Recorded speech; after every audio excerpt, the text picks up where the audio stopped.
This is Linda Aronson, author of Unleashed to Learn. In this episode of Unleashed to Live, our series on millennial entrepreneurs, we feature Alexa Lightner, manager at Workbar Cambridge in Cambridge, Massachusetts. Alexa opted out of the corporate world of communication systems to work in an environment of 400 entrepreneurs, of which she is one. Listen to Alexa describe real-world learning experiences as the most relevant to millennial values and the new world of work today.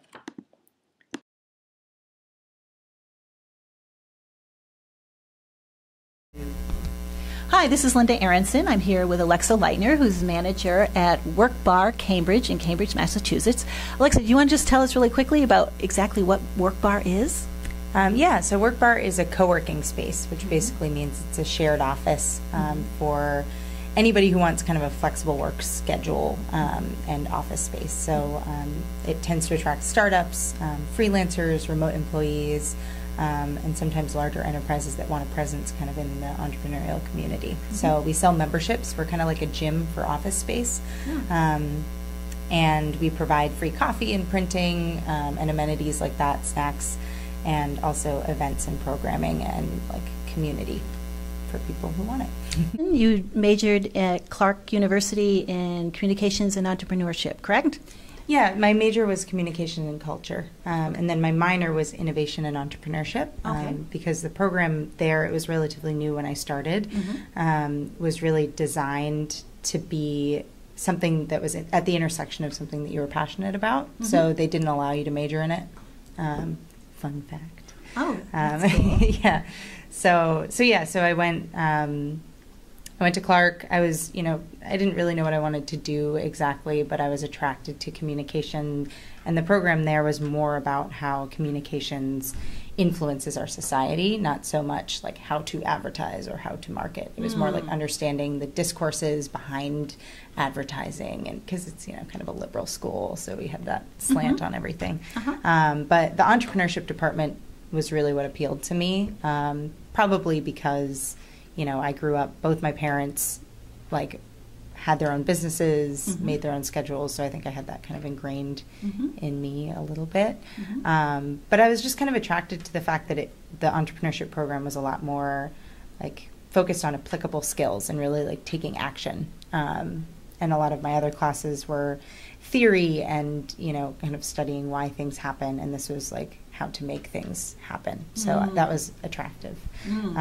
And what I liked about this program, because I hadn't previously really been interested in business, I liked that this didn't have too much of an emphasis on management and traditional business structure. It was more just, it was called innovation and entrepreneurship. So it was about innovation. So it wasn't just how to start a business and how to get venture capital. It was really founded on the principle that innovation is about not necessarily about a unique idea, but just about the execution of the idea, making it happen, and really being passionate about it and adapting it as you go. So as long as you kind of jump into something and can pivot as you go, then you'll be successful. Or that was kind of the mantra. So that's why I was attracted to it. Okay. Yeah. And you actually did, while you were still in college, you actually created something right on campus. Do you want to tell us about that? Yeah. So it actually was out of the entrepreneurship department, but I kind of took it to a whole new level. Yeah. And I co-founded the Clark Community Thrift Store. So I was working.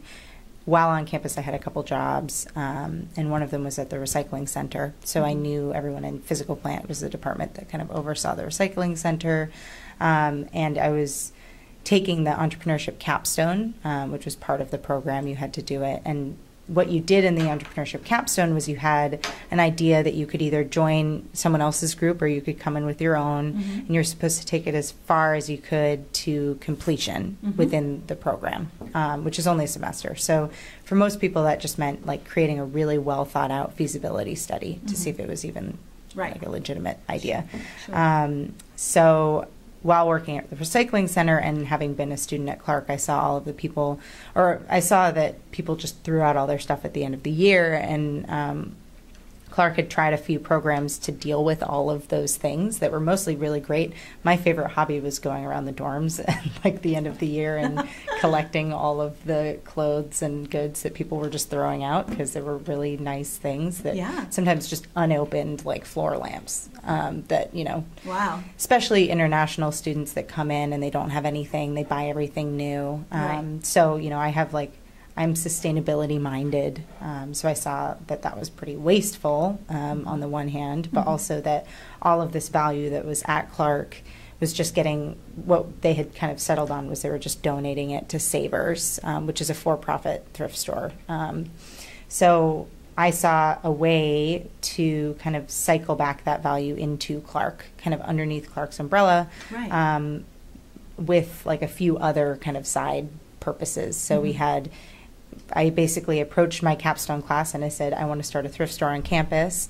I had talked to Physical Plant and I had a rough idea of where we could do it, because we had like an old storage building that wasn't really being used efficiently.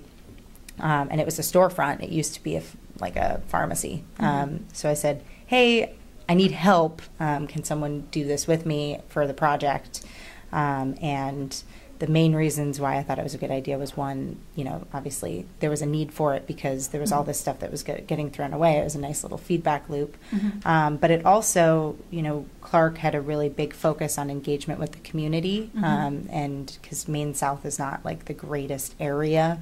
So a lot of Clark students volunteer in the community, but we hadn't done much actually to like stretch out into the community with students actually working, you know, like across the street. That was part of it, was, you know, kind of opening up Clark to the broader community, because it wasn't just for students. And there was the sustainability thing in mind of like actually cutting down on waste and overconsumption on campus, and, you know, promoting recycling and all of those things. So my co-founder Rachel Gerber decided to join me, and the two of us just went crazy. And we started it in like February, and we had a lease by April, and we both got jobs painting dorms over the summer, to make it so that we could financially support starting the thrift store over the summer. And in our spare time, we did all the collections, we got volunteers, we like painted the walls and got Physical Plant to, it was a lot of negotiating with the school, because we couldn't have done it on our own, you know, getting funds. We won a student entrepreneurship contest called Eureka, and that gave us the funds to do it. Wonderful. So, and then we opened in September, and it was really successful. And now it's cool because Clark has built in a program called LEAP, which is all about, I can't remember exactly what it stands for, but it's all about getting experience-based projects into the curriculum, partly with the thrift store as like one of their flagship things that happened. You know, they always point to the thrift store as like an example of student innovation, and it's on school tours, and they actually just tore down the building that we originally put it in, but they have accommodated it in the top floor of the bookstore now, and they're going to be moving it into a really prominent, like, real storefront space right next to the bookstore. So that's a success for me, even though I'm not running it anymore. It's still fun to see how Clark has like embraced it, and now, you know, students that I've never met before talk about the thrift store, and, you know, one of my original hires is like the manager of the thrift store now. He was a freshman and now he's a senior, and so it's very cool. And that's a perfect example of sustainability, and also affecting the curriculum at Clark, and taking something from feasibility studies full circle into actually, you know, an up and running program, or as a store in this case. So that's very inspiring. So then, what was the next step for you related to entrepreneurship? What came after graduation? So after that, I didn't really know what I was going to do, and I asked some of my mentors. One of my big mentors at Clark was the man that actually founded the Innovation and Entrepreneurship Department at Clark. His name's George Gendron, and he's a great guy. He's super smart, and he was the editor-in-chief of Inc. magazine for 10 years before he went to Clark. And now he's working on his own projects, kind of back in the magazine industry. But he was a big mentor of mine, and I asked him and some other like professors and people that I respected, like what I should do. And most of the advice that I got was that, you know, to be a successful entrepreneur or just like a successful person, most people started out in sales, because sales applies to pretty much everything. Sure. So I got a job doing door-to-door sales for a year and a half. I was representing like a telecommunications company, and I straight up went door to door. First it was business to business, and then it switched to residential. And it was a little bit, you know, I realized after a while that I didn't want to do it. They had a whole management training program in there where I was training people and hiring people and things. But I didn't want to keep doing it. I wanted to do something that I felt a little bit more inspired by. So was this corporate? It was, I mean, kind of corporate. It was like an outsourced company that represented really big corporate clients. Right.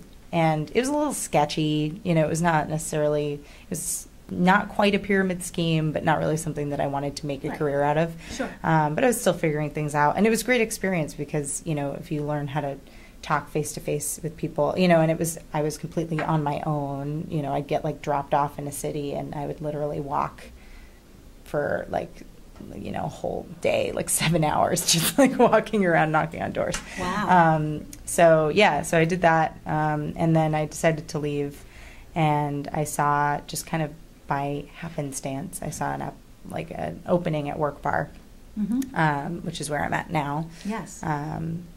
And that appealed to me because Workbar is basically a hub of, you know, startups and like creative thinkers, and like all of the innovators in Boston basically are attracted to co-working spaces like Workbar, and Workbar is one of the big players here. So I decided to apply because I wanted to get back into kind of startup culture. I find that really inspiring when people are really passionate about what they do and, you know, like doing everything to get their thing off the ground. I kind of wanted to get back into that. So that's why I decided to apply to Workbar. So do you see that your generation is really taking the lead in terms of entrepreneurship and really changing how we view work and how we work and what we do for work? I do. I think that, you know, I don't know all of the studies, but I think, you know, the millennials, as we're called, are definitely, you know, I don't know exactly what it's a product of. Maybe it's just that we were told when we were younger that we could do anything. But there is definitely a movement that I see outside of my generation, too. I mean, the average age at Workbar is 35. But there's a movement in work, I think a lot based on technology, because we can. But it's really, you know, like our slogan is choose where you work and choose how you work, because you can do that now. You know, you don't have to be like tied to a desk or tied to a schedule, and a lot of the time that's really what motivates you. You know, if you can work in a way where, like, when you're inspired, you go to work. You know, if it's 4 a.m., if it's a weekend, or if it's 9 to 5, you can create the schedule that you want. And, you know, I find that people here work a lot more than people do at like corporate jobs. Just because they're actually excited about what they're doing. But I do see that a lot in the millennial generation, you know, this feeling of, you know, I hope it's not entitled, you know, like, but I think that we just are kind of, we're not ready to settle into routines the way that like generations before us were. And there's kind of an expectation that we're going to jump between jobs and like try out different things and like collect experiences. I think that's like a big trend in millennials is like we're a lot more experience based over like focused on like consuming goods. It's like we'll consume experiences, you know? So and I think that's kind of the way that like at least I view my career, and I think a lot of people do these days. So. Well, it almost seems like a transition time, as you said, from perhaps settling into a job and staying there for decades, perhaps until retirement, to trying out a variety of things and really see what the right fit is. It looks like you've found your fit, at least for now. Is that right? Would you say so? Yeah, I mean, I think that if nothing else, Workbar is a really great like launch pad because like, you know, I work directly with CEOs of like 300 different companies. Some of them are, established enterprises that have remote employees here. Some are freelancers, or some are like, solopreneurs or like small business owners. We have lawyers and accountants here too. It's not just startups. But there are a lot of startups here. And there are like at least 40 different industries here too. So it's just a great way to like get to know people. And obviously I like talking to people and getting to know them. And, one of my big roles here is I connect members. So if someone comes in and they need help with marketing, I can introduce them to someone who does marketing. Or if someone wants to meet other software developers, I can, connect them. So that's a big part of my job. Networking. Yeah, networking. But Workbar itself, even though we're, 5 years old now, it's still very much a startup in a lot of ways, especially because the Cambridge location is not even a year old. It turns a year May 20th. And I was hired before we opened to get the space up and running, basically. I mean, obviously with my team too, but, I was like planning out how we were going to do tours and what our operations were going to be and how we were going to handle ordering and what furniture and supplies we needed and like all of that stuff. So there was still, I got to take my entrepreneurialism with me, even though I'm employed here and I'm not starting Workbar. I still have a pretty heavy hand in how it turns out. Oh, absolutely. So. Do you find that those that do come here and work, as you said, there's a lot of networking or opportunities for networking. Do you really feel that the work environment itself is sort of cross-fertilizes, that people get ideas from other people, they feel inspired by other people, they do, as you said, network and collaborate or find partners that they might otherwise not locate or find? Yeah, I mean, I think that definitely, ultimately, people come here to do the work that they set out to do. So it's a much slower kind of networking than like a traditional networking event where you go and like shake everyone's hand. But, there's a lot to be said for running into someone in the kitchen and like getting water from the water tap together. It's like that water fountain kind of phenomenon. Like it's a lot more interesting when you have a bunch of different people working on a bunch of different projects from different companies all side by side. So I see it all the time. People will, sometimes I facilitate it and sometimes it just happens, and it's really fun to just watch it happen when people start to collaborate or even just, eat lunch together and maybe they find out that they both are running a marathon. There are social connections that happen too, but it's a friendly environment, and most people that are attracted to this kind of environment do it partly because of the professional networking and partly because they just want a community. Like when you're a small business and you don't have the resources of a larger company, it's really appealing to come here where you get free coffee and printing, and then you feel like you have coworkers, So I like that community aspect. And looking at the website for Workbar, one of the pitches is so that you're not alone in your work, that you actually have people around you, so you have a sense of a belonging, a place to go, that kind of thing. Yeah. Would you think that's an important feature here? Yeah, absolutely. I mean, that's a big part of Workbar's brand, and it's part of like why we're successful is the people. We have a pretty space and it's comfortable, but it's nothing without the community and without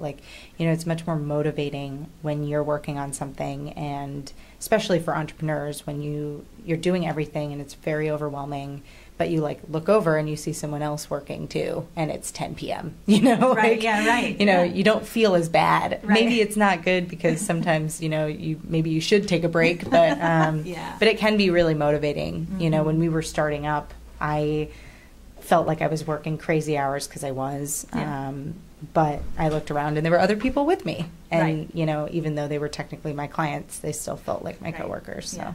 It's energizing. Yeah. It's sustaining, using that word again. So as you know, my advocacy is that education becomes more relevant to the 21st century, and that trying to make the connection between experiential applied learning and the age that we live in, the entrepreneurial age we live in. So looking back on your own education, what really stands out as being beneficial to you in terms of the skills and the know-how that you have now that you acquired from your education, and what would you like to see as possible changes to make education more relevant to the realities of the 21st century? That's a mouthful, but... Yeah, I mean, I certainly don't think that I have all the answers. But you have a perspective that's valuable. Yeah, I mean, I think that, there was a reason why I was attracted to the entrepreneurship program. And it was for the reason that it actually was, one, fun, and it was different from the routine of like normal classes. And I'm a big believer that when something's fun, you're learning from it. You know that. So, so I really liked that, I felt like I had a real connection to something in the real world when I was in that program. I could like see my touch on the real world. And I think like you hear my generation talk about the real world a lot as this like, what is this? Like a real job, and I'm in the real world. And it's sort of ridiculous to me that like, you graduate college and you're like 22, right? 22-ish, roughly. Right. And you don't feel like you've been in the real world yet. It's sort of a problem. There's something very wrong with that picture. Right. And I mean, I think a lot of that is because, it's perpetuated by our ideas of what education should be and what our parents' ideas of what education should be. But like right now, I think it's really hard to find programs or classes that really connect you with the real world and with skills that will actually help you. And, that's not to say that I didn't enjoy my philosophy of love class. Like sometimes it's good to think and, have an excuse to like write a paper about something that you're never going to think about ever again. But if there a way, it shouldn't be forced. It shouldn't be like, oh, I have to fit my philosophy of love class into like a project. Like, there's a time and a place for things like that. But I think weaving in more encouragement to connect with the real world, however that is really important, because then you don't feel, one, you see so many people go through quarter life crises when they graduate college and they have no idea what they're doing. I mean, myself included. Even once you get a job and you have an apartment and you feel like you're a real adult, it's like then you don't know what's next. And it's partly because I think like education doesn't really prepare you for like knowing how to make your life meaningful with like your career. It's kind of like a job is considered separate from classes, like being in school is, I think it would be great if we could make it a more smooth transition between like getting a job and being in class and being a student, which is why, internships are really great. I think that, some of the best learning experiences that I had were in internships, the thrift store, all of those things that when I studied abroad in London, and I was like commuting like a real person, and I interned at ABC News, and it was just like it felt like the classes were a side note. So, I'm not sure exactly how to do it. I think like, maybe incorporating more of an internship type component, having, real world mentors with you as you do classes to connect things a little bit better, incorporating into curriculums. How is this relevant? Why are we talking about this? Like, what is the connection between what we're studying and what's going on in the world right now? Which is hard to do, and it takes a lot of work on like professors and teachers' ends, because you have to always be changing your curriculum. So that's a real challenge. But I think that would bring things in a better direction, at least, bringing the real world in so that it feels like you're in the real world when you're in school. Right. So basically the vision that I get in your description is to get students out in the community doing real world things, and then also bringing people from what we call the real world into the educational settings. So there's a real blending, and so eventually, maybe with time, they're not so distinctive and so separate. So that's the dream. Yeah. Thank you, Alexa. It was so wonderful interviewing with you today and seeing you. Okay.